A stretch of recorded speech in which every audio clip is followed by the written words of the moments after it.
Hello, my name is Matthew Darlitz and I'm the Editor-in-Chief of The Neuropsychotherapist, and welcome to another weekly blog. First up, we have Richard Hill giving us a report from Sydney, so take it away, Richard. Hi Matthew, hi everybody. Really great to see you again this week.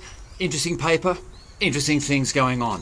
I want to start with this paper that I found really interesting. It was actually from last year and it started from work in 2012. But it's to do with the nature of the way sleep is beneficial for clearing the brain, for detoxing the brain.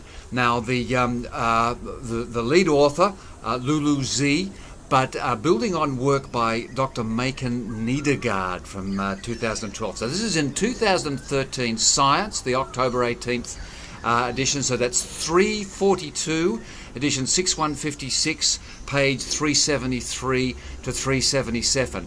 And what it's talking about is during sleep, so at night, the interstitial space between neurons actually increases. It actually spreads out up to something like 60%. And this allows the glial cells and microglia and all these things that work, particularly that work on the immune system of the brain, to flush out the toxins that are in the brain. As it says directly, it increases in connective exchange of cerebral fluid. So this allows for more fluid flow through the brain. And one of the big things that it seems to move about, beta amyloids. Now this of course is very concerning in relation to Alzheimer's. So this is one of the reasons why sleep is terribly important, because it actually opens up our brain and allows cerebral fluid and glial cells to work their way through and flush out the system. And it's really nice. Nedergaard coined a term in the 2012 article in Science Translational Medicine, the glymphatic system. So the glial system, like a lymphatic system of flushing out toxins. So that's really good. So go see that. Issue 342, 6156, Science Magazine. And a great conference coming up. I got message of this, news of this just a little while ago through LinkedIn. So, for those of you that are not on LinkedIn, it's a really useful resource, although sometimes you get interesting things trying to tell you how to make more money out of selling real estate or something. But this is the World Brain Congress, and it's April 7th to 9th in Montreal in Canada. And I'm not sure, I think it's like their 7th or their 9th. Anyway, they've been doing this a little bit. And really interesting people in there. Gosh, I wish I had the money and the time to go there. Jacques Pansep will be talking there. Michael Meany and Moshe Ziff, who've done so much work in the epigenetics of human behaviour. Joseph Ledoux, oh my goodness, The Emotional Brain, his wonderful book from the late 90s, and then the fabulous work he does on memory reconsolidation. So there's your taste. Go into the website, that'll be up here on the face here. I'm sure that Matthew will have that all organised for you. But there's two things. Great paper, great conference, and that's all from me here in the sunny downtown areas of Gordon, where I have my practice in Sydney, Australia. Thanks very much. Bye. Wow, thanks Richard. That sounds like an awesome conference happening there in Canada. If you know of any conferences that are happening around the world that we would be interested to hear about and to let our readers know, please just drop us an email. Let us know. There's so much happening. It's just really cool if you out there would inform us as to all that's going on. Now, I've been very busy with Dr. Peter Rosso. We've been developing a series of modules, training modules, to go online, all to do with neuropsychotherapy. So we're covering all the basics of neuropsychotherapy. And this course is basically what Peter has been doing for many years, traveling quite extensively, doing workshops and seminars. And we've decided to turn all this into very convenient online units that you can do as a therapist. Now here's an example. This is part of the first unit of training where Peter is describing the triune brain model and the implications this model has for practicing psychotherapists. The core part of this course will give you all the basics of neuroscience in an easy to understand and practical way. So we'll be letting you know when this course is going to be available, and we're very excited about it. Now, as per usual, we're going to cross over to Dr. Dave from Shrink Wrap Radio to find out what's been happening on his show. Thanks, Dr. Dave.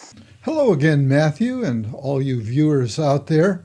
It's good to have an opportunity once again to tell you about my latest podcast interview, which is number 387. And it's based on a book by a journalist, Clive Thompson. The book title is, and let me show it to you here if I can get it in the camera just right. It's called Smarter Than You Think: How Technology is Changing Our Minds for the Better. Now, if you've been listening to Shrink Rap Radio for very long, then you're going to know that I'm something of a technophile. I've had a long fascination with technology, starting in my boyhood as a teenager when I wanted to become a ham radio operator, and eventually I did become an amateur radio operator, and then later I came back to it only, 5 or 10 years ago, and worked my way through all 5 levels of licensing so that I kind of like got my black belt in amateur radio, and then I got bored with it. So Shrink Rap Radio probably in some part took up that space that ham radio had been occupying. And also I've been a big computer person since really the very beginning practically of personal computers. At the same time, however, as a psychologist, I'm also grown increasingly aware of what we might call the dark side or the underbelly of all of this technology. And we all can recite our various fears about technology and the impact that it may be having on our society and on our brain. So it really caught my interest when I saw a very short review of this book. It wasn't even a review, it was a reference to it. And the thing that caught my eye is that, this is how technology is changing our minds for the better.